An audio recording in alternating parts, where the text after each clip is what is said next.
함께 기도하겠습니다. 천지 만물을 창조하시고 우리의 생명의 주관자 되시는 하나님, 오늘 우리의 생명이 어디서부터 왔고 그 생명이 과연 주관자가 누구신지를 우리가 성경 말씀과 과학의 변증을 통해서 알아보고자 합니다.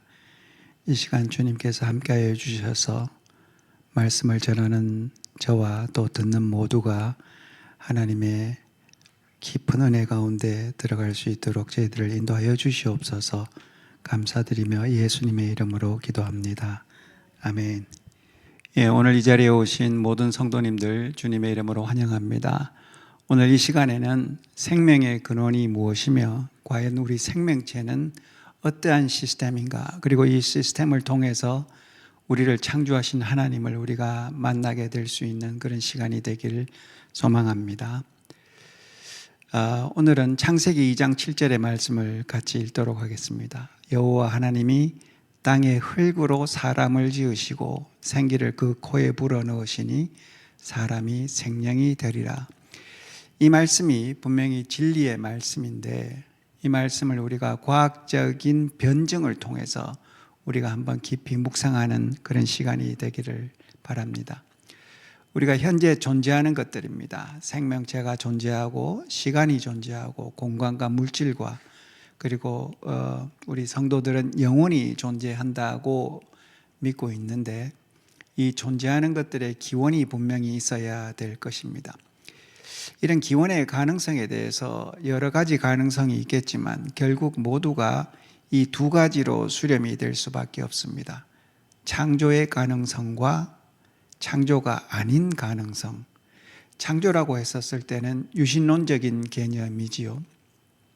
그리고 이 개념은 우리 사람의 이성과 지성과 경험을 초월하는 사건이고, 그리고 이 창조라는 개념에는 그 창조주의 엄청난 능력을 우리가 발견할 수가 있고, 창조의 목적도 우리가 있다라는 사실을 알게 됩니다. 그런 반면에 이러한 사실을 우리가 부인하게 될 때, 창조주의 존재를 부인하게 될 때 남는 가능성은 진화라는 개념입니다. 무신론적이고, 그리고 이 개념은 우리 사람의 머릿속에서 이해할 수 있는 그런 사건들로 구성이 되어 있습니다. 이 진화의 가장 큰 동력은 우연이라고 주장이 됩니다. 그리고 오랜 시간이 필요하고 무목적이다. 자, 그런데 이 창조론은 어떤 종교적 주장이다. 그리고 진화론은 그런 반면에 과학적으로 잘 증명된 사실이다라는 우리가 편견을 가지게 됩니다. 그러나 창조론 입장에서는 진화론은 과학적 근거가 부족하고 유물론적인 세계관을 가지고 있으며 성경의 진리를 훼손한다. 그리고 우리가 피조 세계를 잘 보면 분명히 창조의 증거를 발견할 수 있다라고 주장을 합니다. 그러나 진화론 진영에서는 창조라는 개념은 과학적으로 검증 불가능하다. 왜냐하면 현대 과학은 물질만 다루기 때문입니다.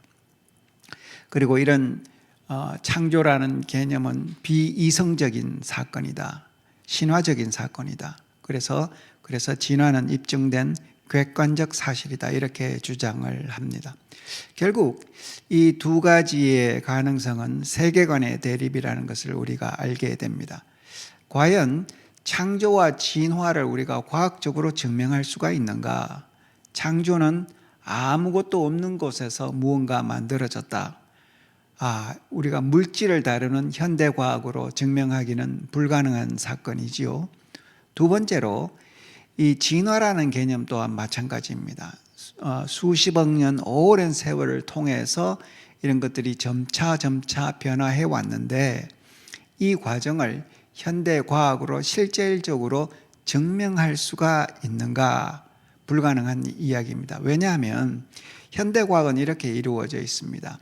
우리가 자연을 관찰을 하고 그 자연을 이해하기 위해서 어떤 가설을 세우고, 그리고 이 가설이 맞는지를 실험을 통해서 증명을 하게 되고, 그 다음에 이런 것들이 여러 사람에 의해서 검증을 받아서 이 가설이 맞게 되면 일반화가 될 수 있고, 혹은 이 검증을 통해서 이 가설이 틀렸다면 가설을 수정하게 되는 것이지요. 그런데 현대 이런 실험과학은 창조와 진화를 실험적으로 설명을 할 수가 없습니다. 따라서 이 기원을 다루는 문제에서는 실험이 빠지기 때문에 우리가 관찰을 하게 되고, 그 다음으로 중요한 것이 이 자연현상을 해석하는 문제로 귀결이 됩니다. 그리고 이 해석하는 과정에서는 패러다임의 지대한 영향력을 우리가 받는다는 것을 알게 됩니다. 다시 한번 이 창세기 2장 7절의 말씀을 보겠습니다. 하나님께서 흙으로 사람을 지으셨다. 이것은 물질이 해당되는 부분이겠죠. 그리고 보이는 것이고, 그리고 이 사람이라는 우리 생명체를 본다면 이 생명체는 너무나 복잡하다라는 것입니다. 그런데 복잡하다는 것이 물론 우연으로 복잡해질 수 있지만, 여기에서는 우리가 분명히 창조되었다라는 어떤 사실을 찾아낼 수가 있는 근거가 있다. 즉 우연한 복잡이 아니고 특수한 복잡성이다. 그리고 줄어들 수 없는 복잡성이다. 제가 이 내용을 상세히 설명을 해드리고자 합니다.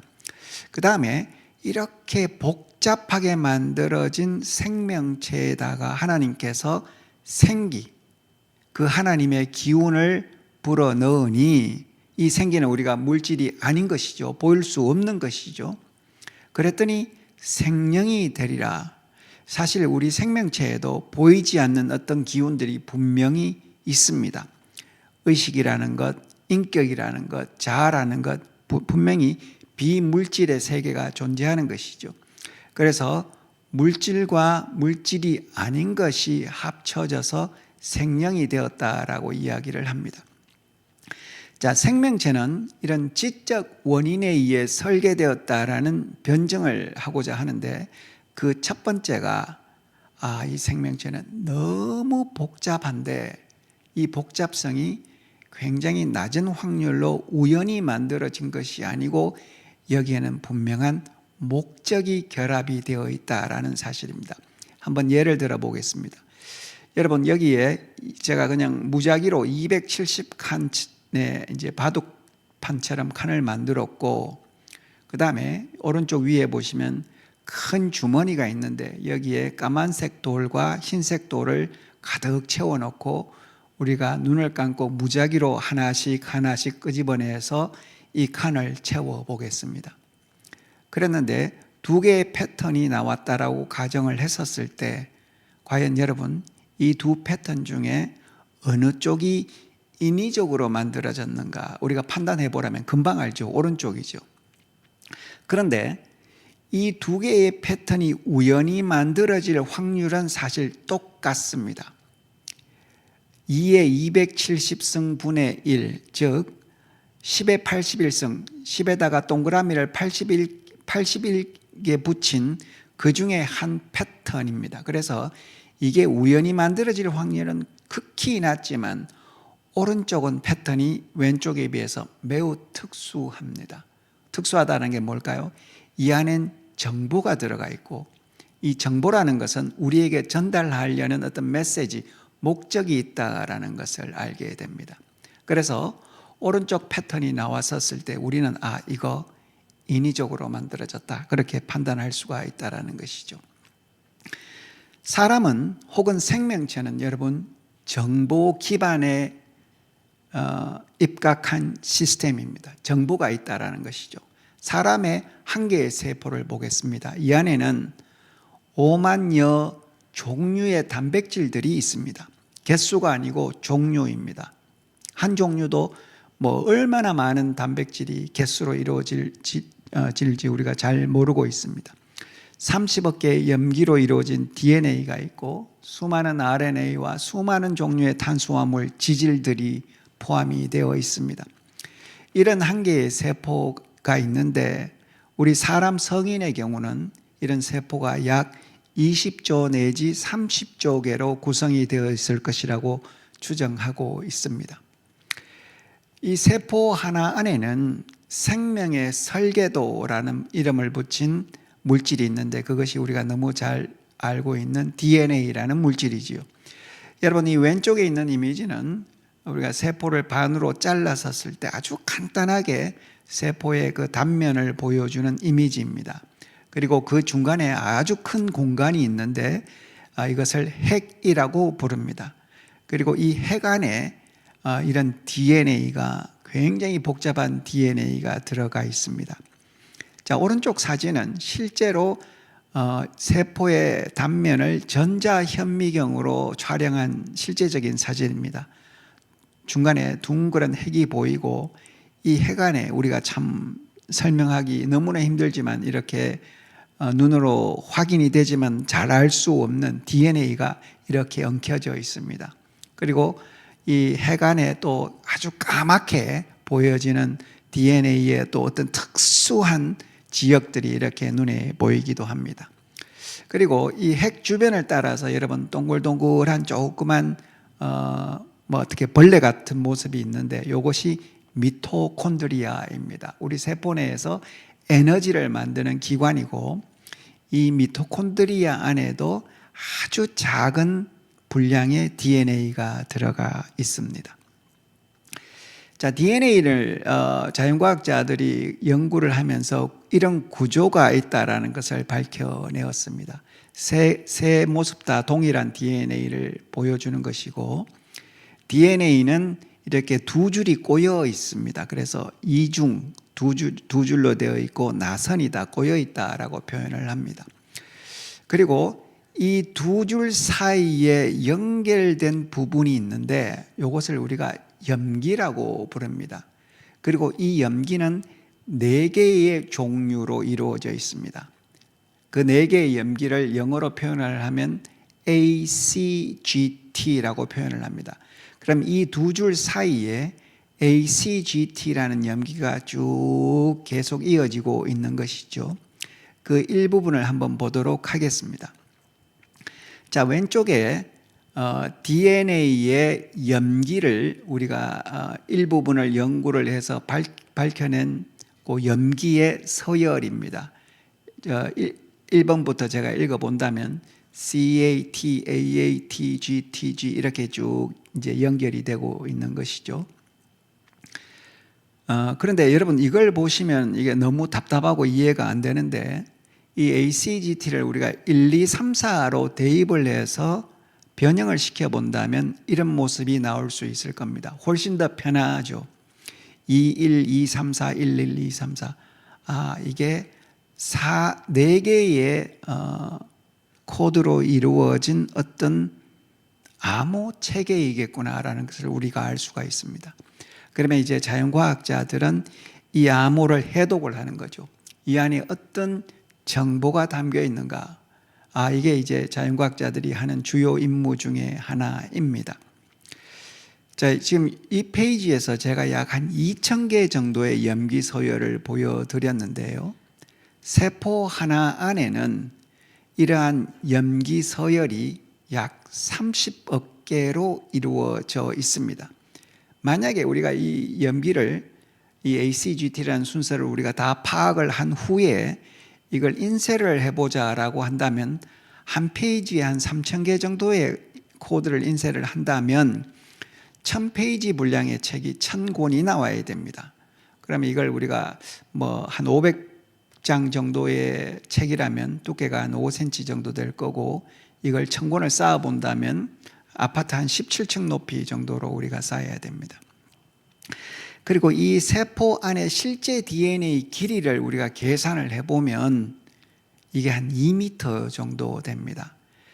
실제적으로 200만 분의 1 정도보다 작은 그 볼륨 안에, 그 공간 안에, 핵의 공간 안에 이렇게 긴 DNA가 들어가 있고 우리가 계산상으로 20조 개, 30조 개의 세포로부터 DNA를 다 끄집어내서 연결을 한다면 그러니까 2m 곱하기 30조 정도를 하면 지구에서 태양광을 10번 정도 왕복할 수 있는 거리라고 합니다.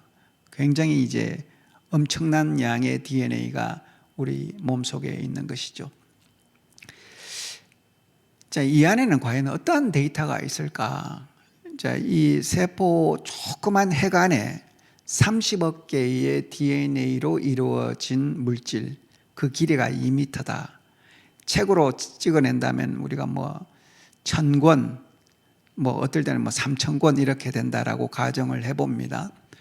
그런데 여러분, 이 책 한 권 한 권을 우리가 다 해독할 수가 있는가? 사실 너무 어려운 이야기입니다. 그런데 더 중요한 것은 이 책 한 권에서 발견되는 정보가 그 자체로만 어떤 정보를 이루는 것이 아니고 조합을 이루어서 새로운 정보가 생길 수 있다는 겁니다. 다시 말씀을 드리면 1000권의 책이 지금 라이브러리에 있는데 1권 책의 17페이지에 있는 정보와 예를 들어서 156권의 346페이지에 있는 정보가 조합을 이루면서 새로운 정보가 생길 수가 있습니다. 그런데 이것이 2개만 섞이는 것이 아니고 3개, 4개, 5, 6개 수없이 많은 조합을 이루면서 새로운 정보가 나온다고 생각을 해본다면 여러분, 정보의 양은 무한대에 가깝게 방대할 것입니다. 그래서 자연과학자들이 이런 조합의 정보를 다 이해한다는 것은 불가능한 수준이다라는 것을 알게 됩니다. 저희들이 알고 있는 아주 간단한 DNA의 정보는 이렇습니다. DNA 설계도가 있고 이 설계도에서부터 약 5만여 종류의 단백질이 만들어질 수 있다. 이게 가장 간단한 정보입니다. 그리고 이 5만여 종류의 단백질은 세포 내에서 수많은 기능을 하게 되는데, 자, 그렇다면 이 단백질이 만들어지는 확률을 우리가 한번 그냥 아주 간단하게 계산을 한번 해 보겠습니다. 그러기 위해서 로또와 비교를 한번 해 보겠습니다. 로또는 1에서 45의 숫자 중에서 6개의 번호를 순서와 관계없이 맞추면 되는 그런 아주 흥미로운 게임입니다. 예를 들어서 2024년도 4월 13일 날 요 6개의 번호를 우리가 순서에 관계없이 이렇게 적어냈다면 이게 1등이 되는 그 금액입니다. 당시에 1등 금액이 22억 5,700만 원이었고 1등이 12명이 나왔습니다. 그러니까 굉장히 많은 표가 팔렸다라는 이야기인데요. 이제 우리가 로또를 1등할 수 있는가, 그 당첨 비결이 있을까 한번 설명을 해보겠습니다. 45의 숫자 중에서 6개를 뽑아냈었을 때 그 경우의 수가 정해져 있습니다. 814만 5,060가지입니다. 이걸 넘어서면은 숫자가 이제 반복되게 나올 수밖에 없는 것이죠. 그래서 이게 무한대의 조합이 아니고 814만 5,060가지밖에 없다. 자, 그렇다면 1등 확률은 814만 5,060분의 1이라는 것이겠죠. 간단한 이야기입니다. 그리고 요사이 한 장을 우리가 구입을 하게 되면 1,000원이 비용이 드는데, 그래서 이걸 다 사자라는 거죠. 다 사서 이 조합의 숫자를 우리가 다 기입을 한다면 81억 4,500만 6천 원이 들 것이고, 그리고 우리가 이걸 손으로 기입을 해본다면 뭐 절대로 불가능한 이야기겠지만 800만 장을 다 쓰는데 걸리는 시간이 15.7개월, 1년에 한 3개월 이상이 걸립니다. 그래서 이 숫자를 우리가 조합을 다 써내고 가지고 있다면 뭐 무조건 이 안에는 1등이 들어갈 수밖에 없는 것이죠. 우리가 행운권 추첨을 하는데 행운권 추첨, 그 행운권을 우리가 다 가지고 있다라고 가정을 해보시면 똑같은 개념입니다.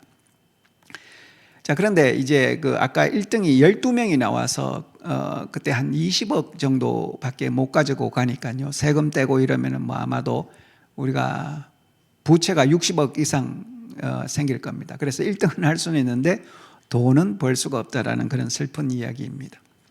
자, 이제 단백질을 한번 보겠습니다. 여러분, 수많은 단백질 중에서 우리가 잘 아는 콜라겐이라는 단백질을 한번 예를 들어 보겠습니다. 우리가 콜라겐은 이 피부 밑에서 피부의 뭐 장벽이라고 할까요? 피부의 어떤 그 스트럭처를 구성을 하면서 어릴 때는 콜라겐 단백질이 가득 차 있기 때문에 피부가 굉장히 이제 젊고 탱탱하고 윤기 있고 멋져 보입니다. 그런데 우리가 나이가 들면서 어쩔 수 없이 이런 단백질들이 잘 못 만들어지거나 쉽게 분해가 되면서 피부에 탄력을 잃게 되고 노화가 생기고 주름이 생깁니다. 자, 단백질은 무엇인가?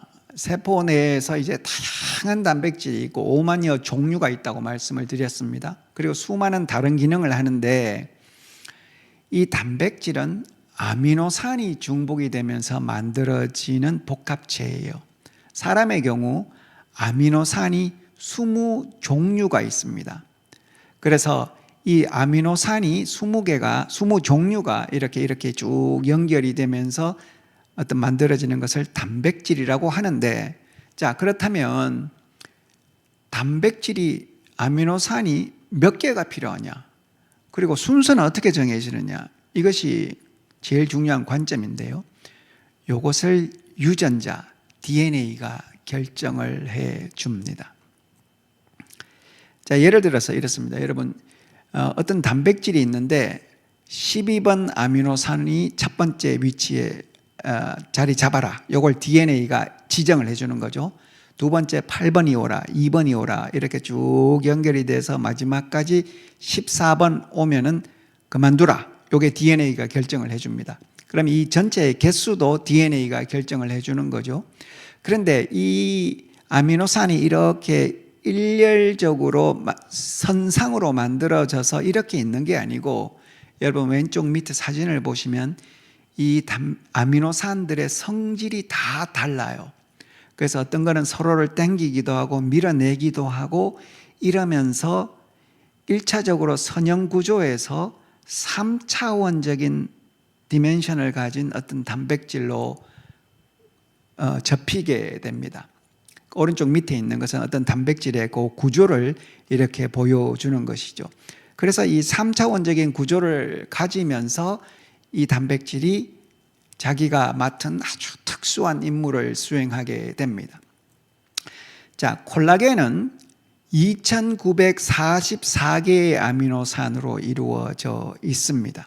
그렇다면 이 20종류의 아미노산으로부터 어떻게 2944개가 만들어질까? 이것을 우리가 확률적으로 아주 그냥 간단하게 계산을 해보면 이렇습니다.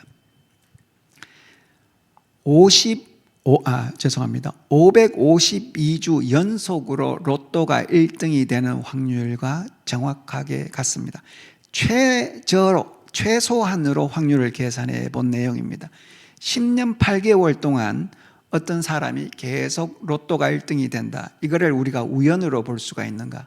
절대로 아니죠. 이거는 분명히 어떤 계산된 행위이고 분명히 그 뒤에는 인위적으로 설계된 어떤 모습이 있다는 것을 우리가 금방 알게 됩니다. 그런데 다시 한번 생각을 해보세요, 여러분. 세포 하나 안에는 이런 단백질이 5만여 종류가 있고요. 이것을 관장하는 DNA가 있는데 30억 개의 정확한 어떤 염기로 이루어져 있다. RNA가 있고 탄수화물이 지질이 있다. 그리고 이런 세포가 약 20 내지 30조 개가 구성이 되어야지만 사람으로 만들어질 수 있다. 그리고 이 단백질이 만들어진 다음에 세포 내에서 서로가 또 신호를 주고받아요. 그래서 예를 들어서 A라는 단백질이 내가 지금 이런 상황에 있으니까 B라는 단백질한테 나를 좀 더 도와달라. 혹은 또 C라는 단백질한테는 나를 어디로 이동하게 해달라. 기타 등등 수많은 네트워크를 형성을 하면서 신호를 주고받고 있습니다. 요 두가 예를 들어서 A라는 단백질과 B라는 단백질 사이에 어떤 네트워크가 주고받고 있느냐, 요걸 알아내기 위해서 정말로 수천 명의 과학자들이 수십 년 동안 연구를 해오고 있는 것이죠. 그런데 여기 왼쪽에 보시면 약 20, 30개의 단백질의 네트워크입니다. 이걸 숫자를 한번 늘려보겠습니다. 수백 개로 늘려보면 오른쪽에 있는 모습들이 나옵니다. 그러나 현재 나와 있던 논문을 기초로 해서 이 A와 B와 C와 D라는 단백질 사이에 어떤 연관성, 신호전달 체계가 있는가를 본 게 오른쪽입니다. 이게 이제 수백 개잖아요. 그런데 이게 5만여 종류가 있다라고 합니다. 그럼 우리가 5만여 종류를 단백질을 이 한 페이지에다가 다 올려다 놓고 신호전달 체계를 논문에 있는 내용을 다 본다면 우리 사람으로서는 절대로 이해할 수 없는 너무나 복잡한 네트워크라는 것을 알게 됩니다. 지금까지 생명체는 DNA 기반, 정보 기반 시스템이고 이것은 너무나 정교한 시스템이다. 그래서 복잡한데 특수하다.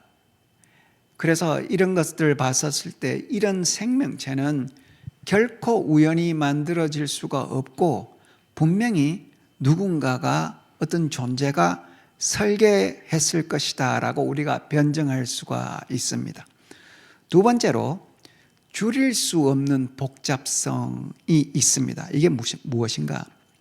우리가 어떤 시스템에 부품이 있는데 이 부품을 한 개라도 제거를 하게 되면 이 시스템이 완전히 붕괴가 된다라는 의미입니다. 이게 무슨 이야기인가? 여러분, 우리 진화라는 개념을 한번 보겠습니다. 어떤 시스템이 있는데 진화는 이런 생명체들이 정보가 계속 더해지면서 하등한 생명체에서 고등한 생명체로 점진적으로 발전한다. 이게 진화의 개념 아니겠습니까?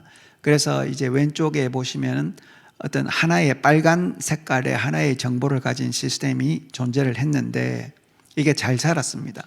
그랬는데 우연히 파란색의 정보가 하나가 더 들어와서 조금 더 발전된 모습으로 변화했고 그 다음에 노란 색깔이 들어오고 조금 더 발전했고 또 정보가 흰색의 정보가 들어와서 조금 더 발전했다. 점진적으로 발전을 했다라는 것이 진화의 개념입니다. 자, 그렇다면 우리 요 4개의 정보를 가진 시스템에서 한 개를 빼보겠습니다. 그랬더니 한 개를 빼봤는데 이 시스템이 여전히 기능을 잘한다고 한다면 요거는 차곡차곡 이루어진 시스템이겠구나. 옛날로 돌아가더라도 뭔가 부품을 하나 빼더라도 줄이더라도 잘 기능을 하고 있겠구나. 그렇다면 우리가 이거는 진화의 가능성을 어느 정도 제시할 수가 있습니다. 그런데 이 4개의 정보 중에 무엇을 하나 빼더라도 시스템이 다 망가진다. 그렇다면 그건 어떻게 설명할 수가 있는가? 이 4개의 부품, 4개의 정보는 한 날 한시에 같이 만들어져야지만 이 시스템이 작동할 수가 있다는 것이죠.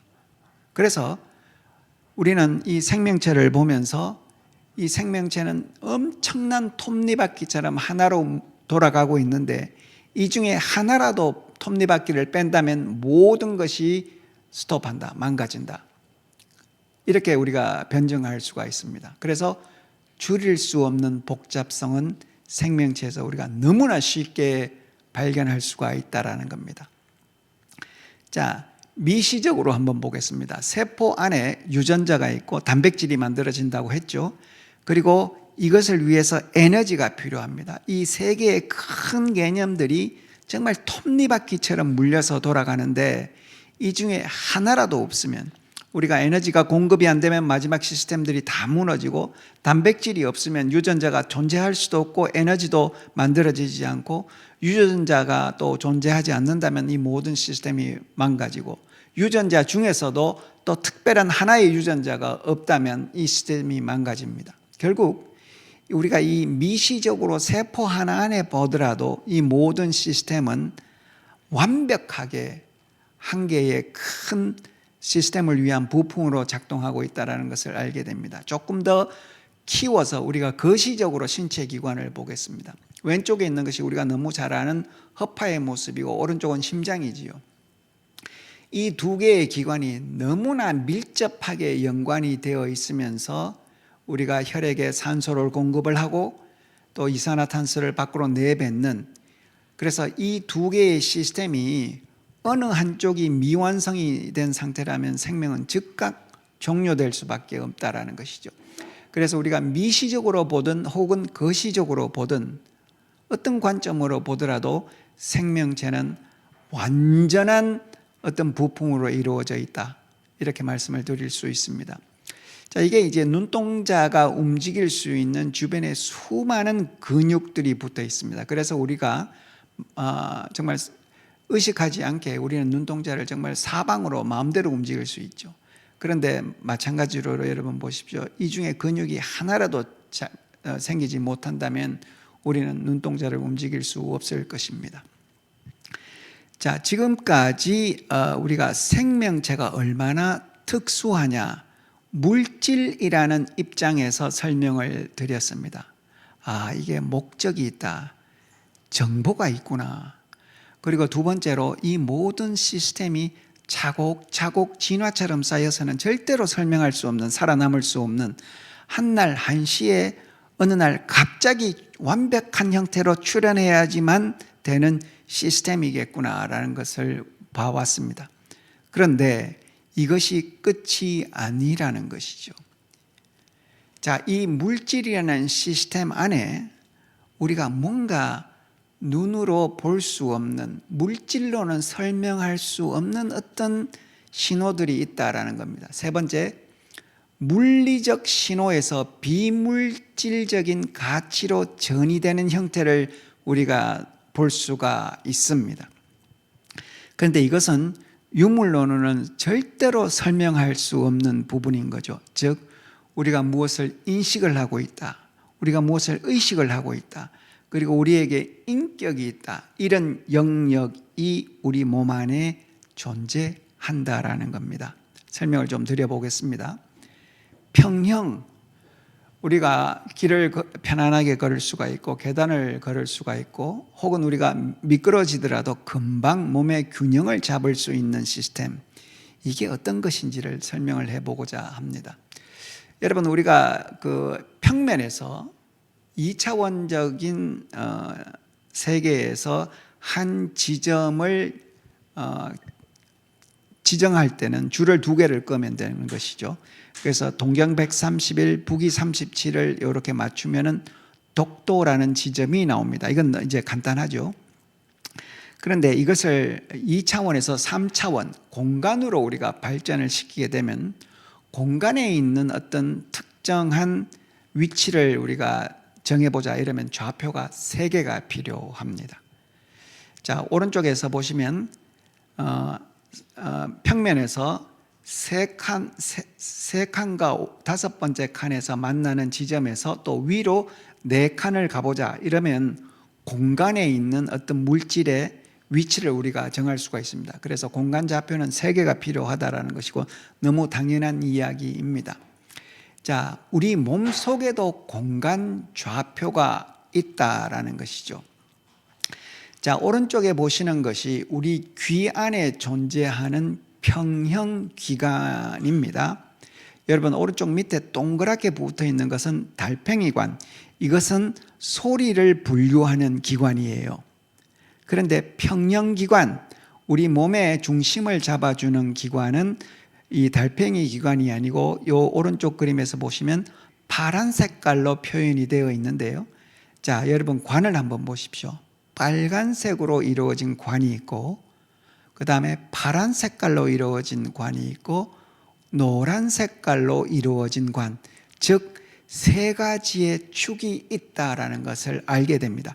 왼쪽에서 보시는 우리 공간좌표 간단하게 표현한 것과 동일한 개념의 관이 존재를 합니다. 자, 그러면 이 관이 어떻게 이루어졌는지 이 3개의 관 중에 하나를 제가 왼쪽 위에 동그라미로 표시를 했고 이 안을 한번 들어가 보도록 하겠습니다. 자, 이 관 안에는 어떠한 액체로 가득 차 있습니다.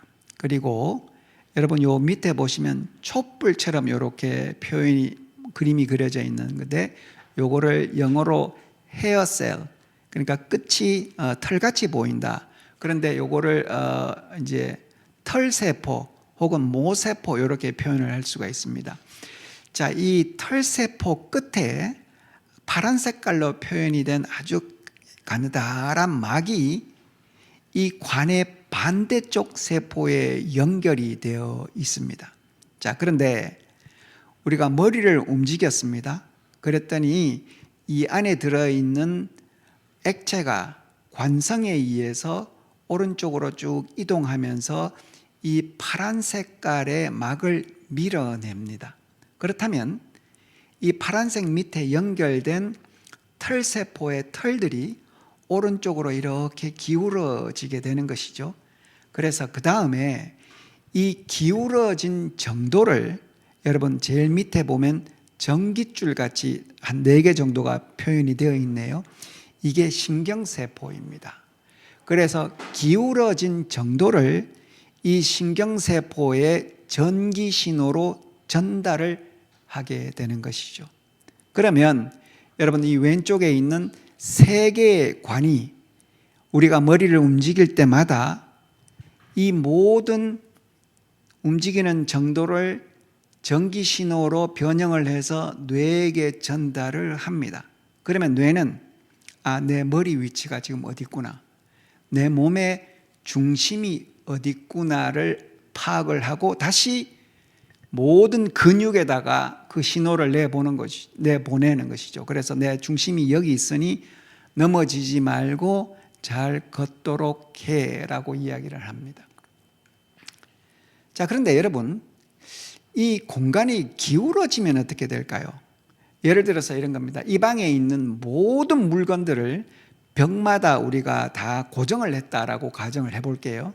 그리고 이 방을 조금 기울였습니다. 그리고 사진을 찍으면 이 방이 기울어졌는지 안 기울어졌는지 우리가 구별할 수가 없어요. 구별할 수 있는 방법은 오직 하나, 중력이 어딘가, 이걸 알아야 된다는 거죠. 그래서 우리 몸 안에는 우리 몸이 어디를 중심으로 잡고 있는가, 중력을 느끼게 해주는 기관이 있습니다. 그것이 어딘가?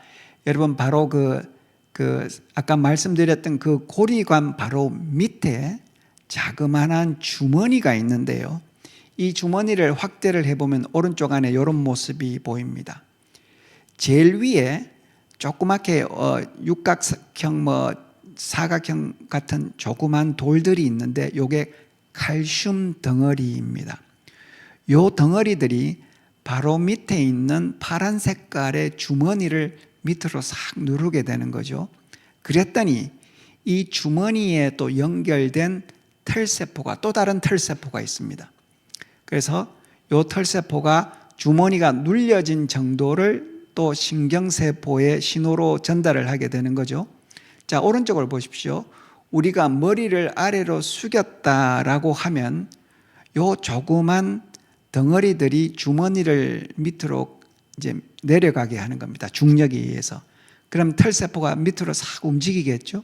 그럼 요 정도를 또 전기신호로 신경에게 전달을 하게 됩니다. 여러분, 요 조그만 돌들로 인해서 우리는 중력을 느끼게 됩니다. 그래서 우리 머리가 아무리 어떤 방향으로 움직이더라도 중력을 중심으로 잡고 뇌는 그 중심점을 파악을 하고 다시 신호를 근육에 내보내서 우리가 평안하게 걸을 수 있게, 우리가 넘어지지 않고 계단을 오를 수가 있게, 우리가 어떤 운동을 하더라도 몸의 중심을 잡을 수 있도록 도와주는 것입니다.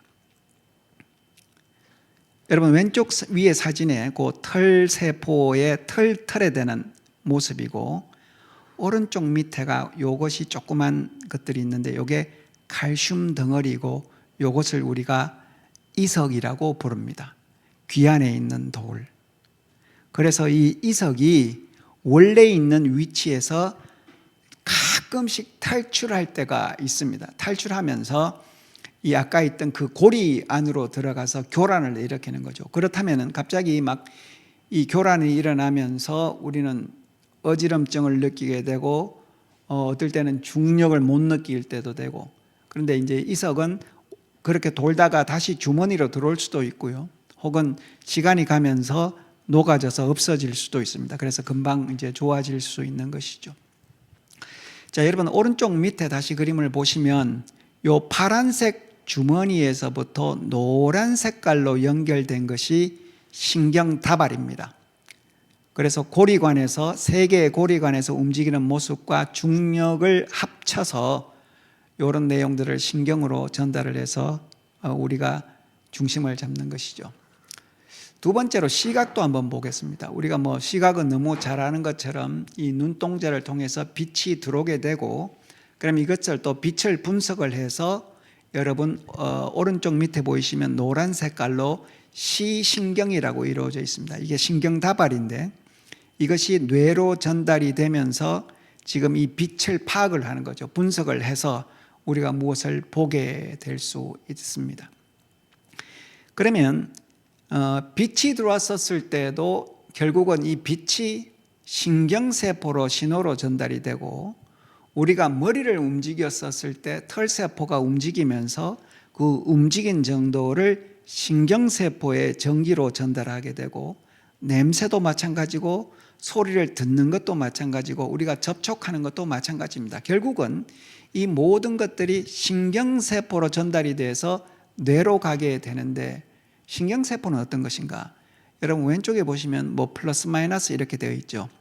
전깃줄과 비슷합니다. 전기가 흐르고 있어요. 그리고 이 세포는 모습이 굉장히 특이하죠. 길다랍니다. 그리고 끝에 보면 삐쭉삐쭉 나와 있는 게 있어요.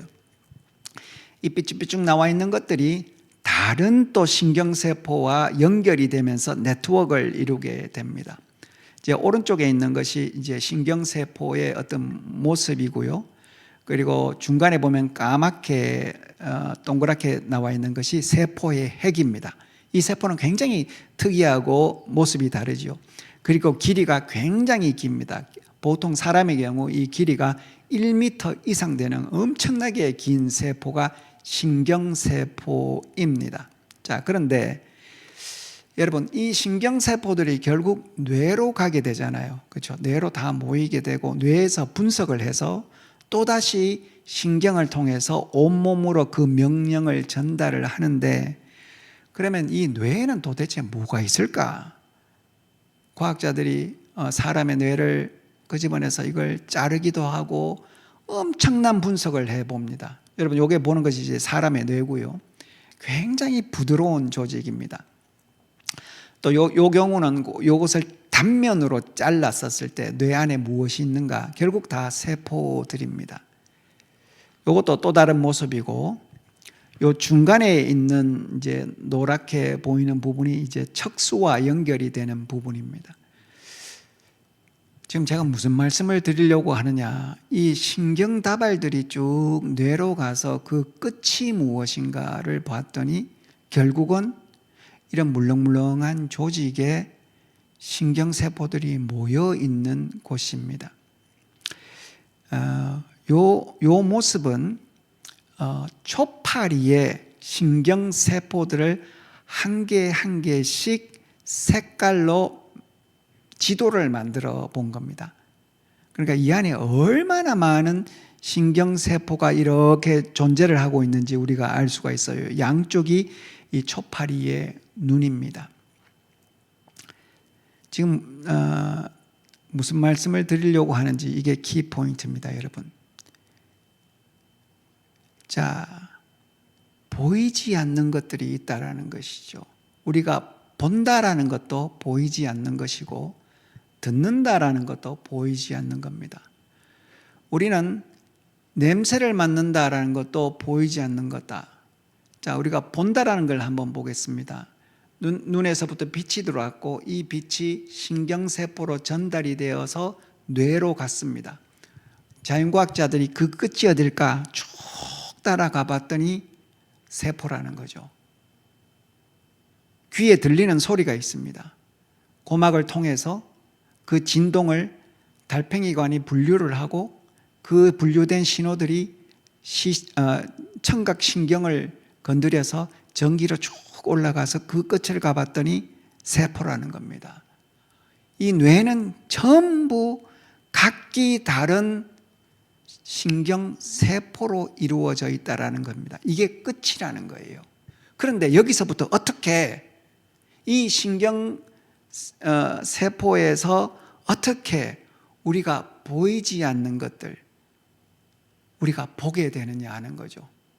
뇌를 분석을 해봤더니, 잘라봤더니 우리가 쉽게 생각할 수 있는 스크린과 같은 혹은 프로젝터와 같은 어떤 모니터 화면과 같은 이런 것들이 하나도 없다라는 겁니다. 그게 있더라도 더 마지막까지 설명을 할 수는 없지만, 자, 이런 우리가 인지를 하고 감정을 느끼고 아프다, 기억을 한다, 이게 과연 뭐냐 이 말이죠. 물질이 아닌 것이 있다라는 것이죠. 더 나아가서 여러분, 인격은 도대체 무엇입니까? 나의 영혼은 도대체 무엇입니까? 나의 자아는 무엇입니까?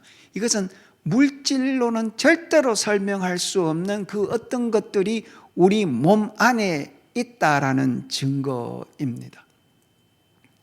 그래서 방금 말씀드린 것처럼 분명히 물리적 자극이 눈과 귀와 코와 우리 피부와 이런 곳에서부터 자극이 와서 이 자극이 신경세포 신호로 바뀌어서 결국 끝까지 가봤는데 그 끝은 물질 세포더라.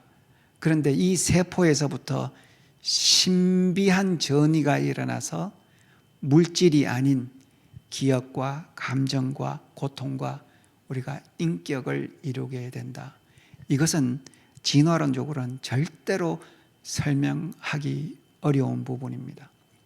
이 부분에 대해서 몇백 가지의 이론이 있습니다만 그 어떤 이론도 접근 불가능한 대상이라는 것을 알게 됩니다. 자, 그래서 지금까지 말씀했던 내용을 다시 한번 보겠습니다. 이 물질이라는 측면을 봤었을 때 생명체는 너무나 복잡하다. 그런데 단순한 복잡한 것이 아니고 정보 기반 시스템이다. 특수하다. 목적이 있다. 우리에게 정보를 제공해 주고 있다. 두 번째로 이 모든 생명체의 부품들은 차곡차곡 쌓여서 기능을 할 수가 없다. 한날 한시에 완벽하게 만들어져야 된다. 환원 불가능하다. 옛날로 돌아갈 수 없다. 줄일 수 없다. 그런 복잡성이 물질 안에 있다. 더 나아가서 물질로만 설명할 수 없는 비물질적인 어떤 기능들이 작동을 하고 있다. 신비라는 것이죠. 그래서 이 축들은 무엇을 가리키는가? 지적 창조. 이것을 만드신 분이 존재해야만 된다라는 결론을 내고 있다라는 것입니다. 여호와 하나님이 땅의 흙으로 물질로 사람을 만드시고 그 안에 생명이라는 기운, 우리가 정말 이해할 수 없는 그 하나님의 놀라운 기운을 우리가 이 물질 안에 넣어줬더니 그제서야 비로소 생명이 되더라. 이 말씀입니다. 여러분, 우리가 처음에는 이 창세기 2장 7절이 어떤 문학적인 표현이고 그냥 단순한 어떤 설명이라고 생각을 했을지 모르겠지만 여러분, 이것은 분명한 사실이고 충분히 우리가 과학적으로도 변증할 수 있다는 사실을 알게 됩니다. 자, 이런 관점을 가지고 우리 생명체를 다시 한번 거시적으로 간단히 한번 같이 보도록 하겠습니다.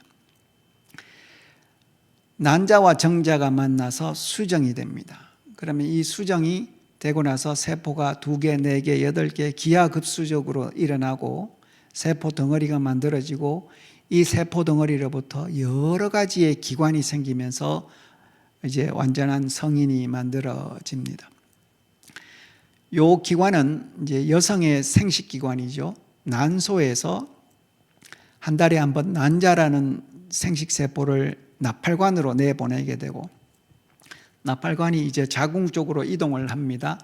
이때 남성이 내놓은 정자와 수정을 하게 되면 세포가 2개, 4개 이렇게 분열을 하면서 자궁벽에 착상을 하게 됩니다.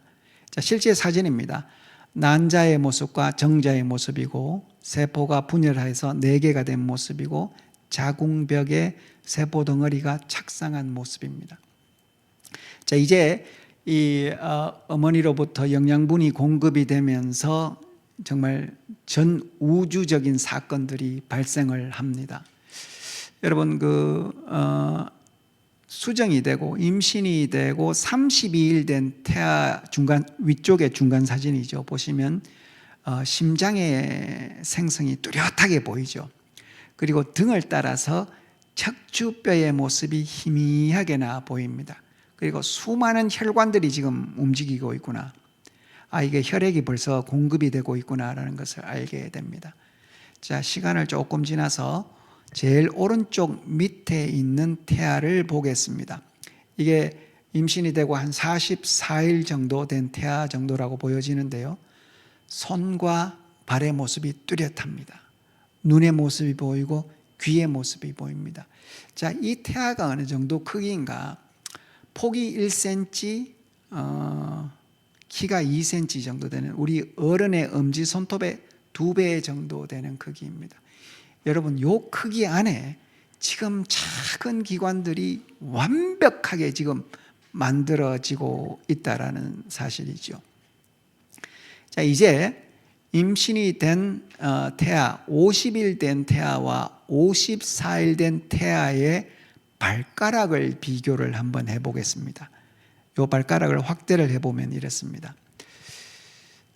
여러분, 우리 발가락은 손가락도 마찬가지지만 이 마디마디 하나가 독립적으로 이렇게 쭉 뻗어나간다라고 생각할 수 있을 수도 있겠지만, 그렇게 생각할 수가 있겠지만, 이 그림을 보시면요, 이 사진을 보시면 발가락과 손가락은 우리가 마치 권투 장갑을 낀 것처럼 뭉뚱하게 발생이 됩니다.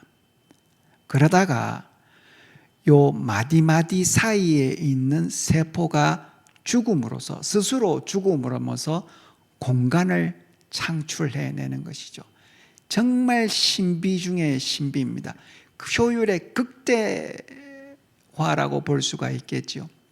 정말 어떻게 이런 놀라운 조각가가 있을 수가 있겠습니까?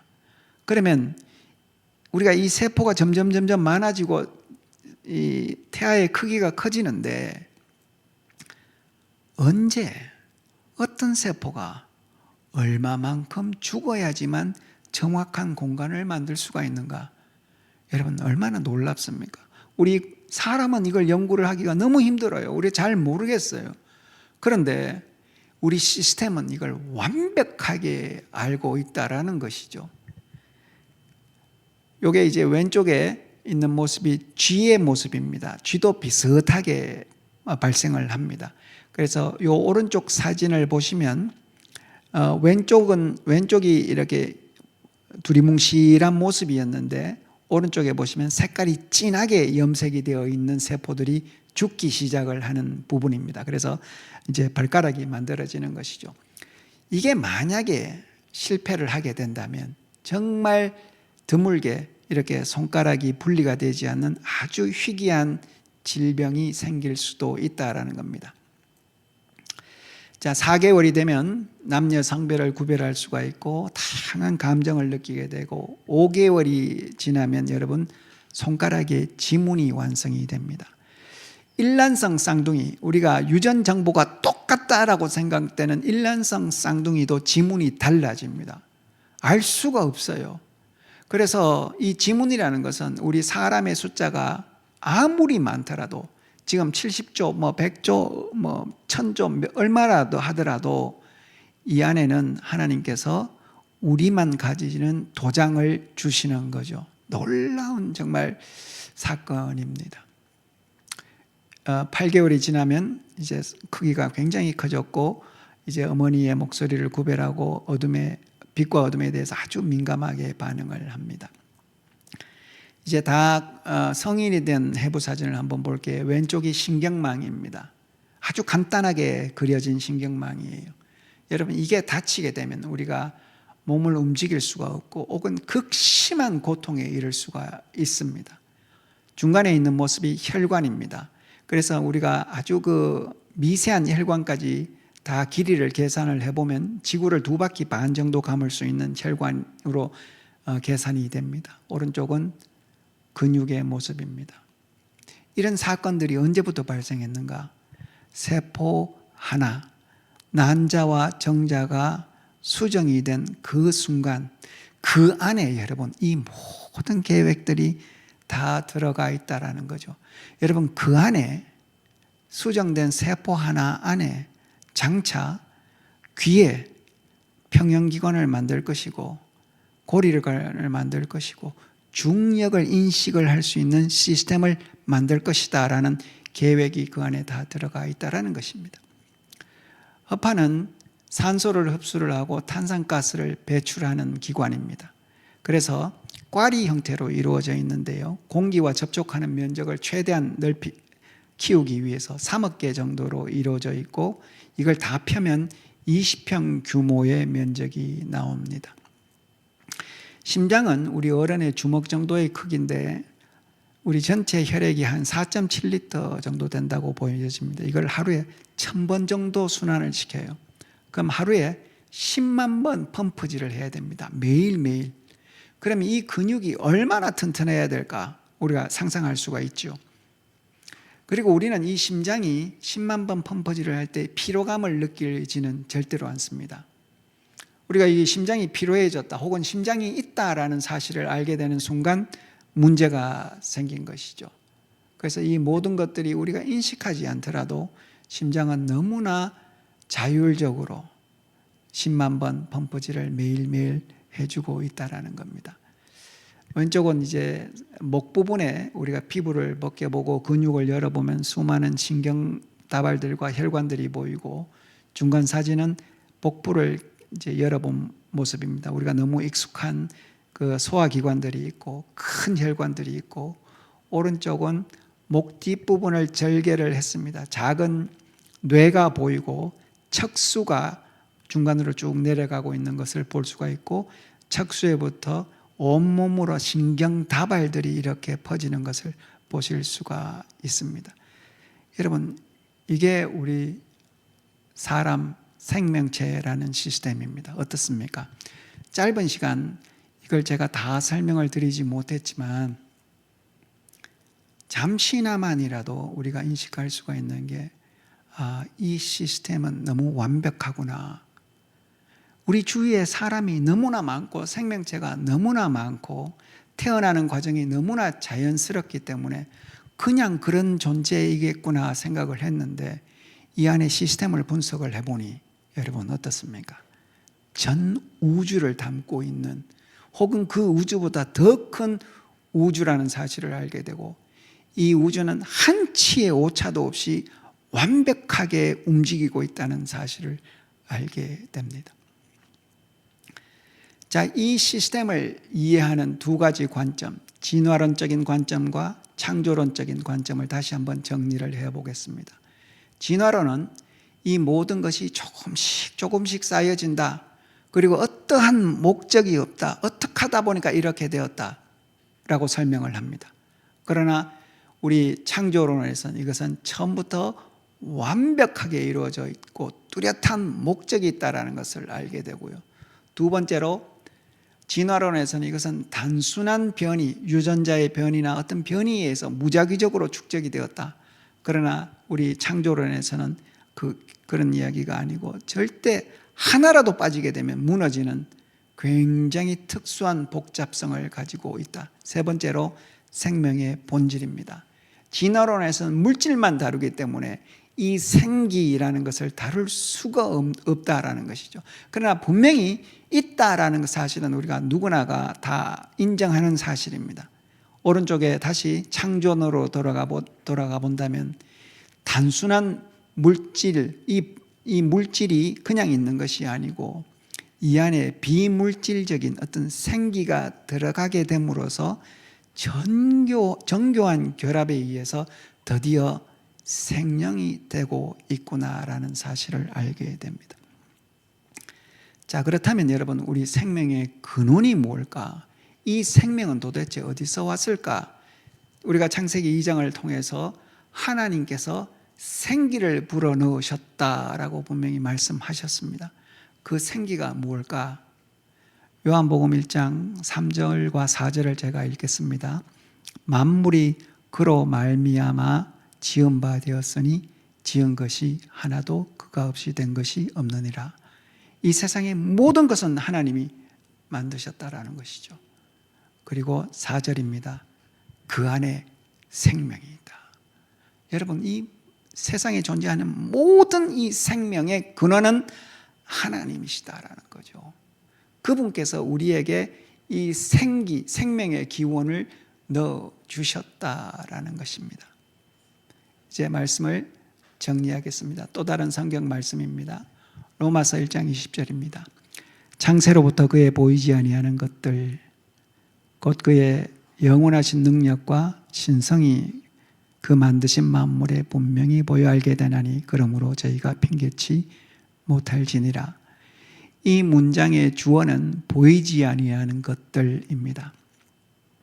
서술어는 분명히 보여 알게 된다라는 것이 서술어입니다.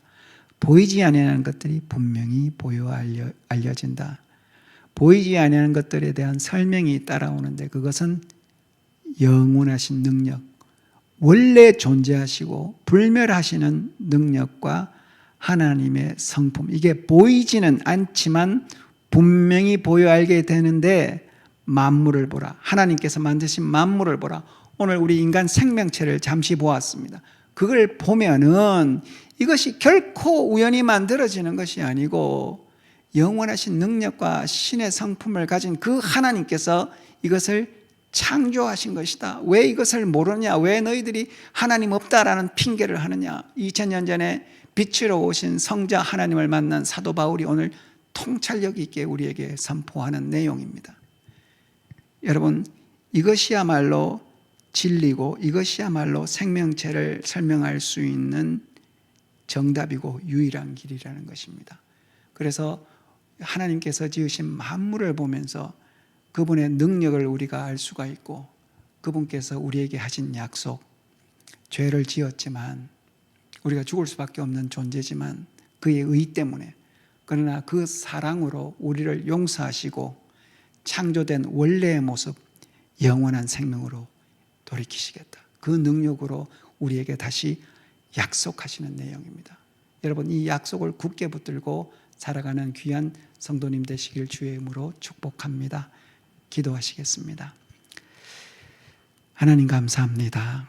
우리 생명체를 보았었을 때 그 안에 하나님의 놀라운 능력과 또 하나님의 사랑과 의를 우리가 발견하게 됩니다.